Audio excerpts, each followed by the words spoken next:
Oh. Today's verse is Ezekiel chapter 18, verse 21. So, this verse is really important to our lives because when we read it, it will finally turn away from our sins and we'll know what to do. So it says here, but if the wicked one will turn from all his sins that he has committed and keep all my statutes and do that which is lawful and right, he shall surely live, he shall not die. That means that if someone did a lot of sins, a lot of bad stuff, but he starts following God and stops doing bad stuff, that means he will not die and will surely live.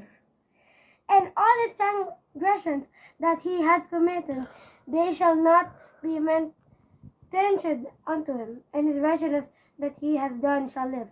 All of his bad stuff will die, and all of his good stuff will live in his heart forever. Amen. Amen.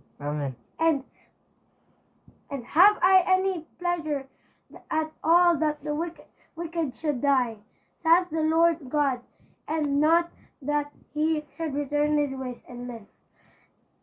But when the righteous turneth away from his righteousness and committeth an iniquity and doings according to all the abominations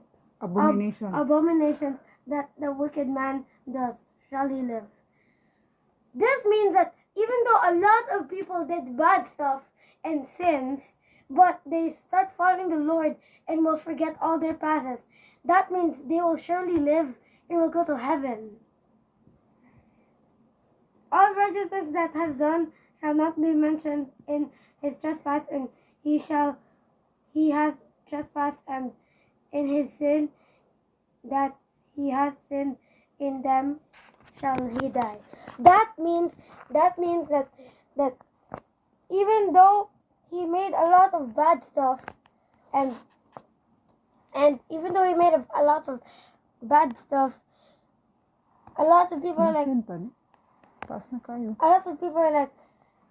Lord God, please kill these people, they're really bad.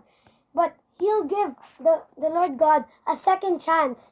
The Lord God will give them a second chance. And once they do something good, then they will surely live and shall not die and have eternal life.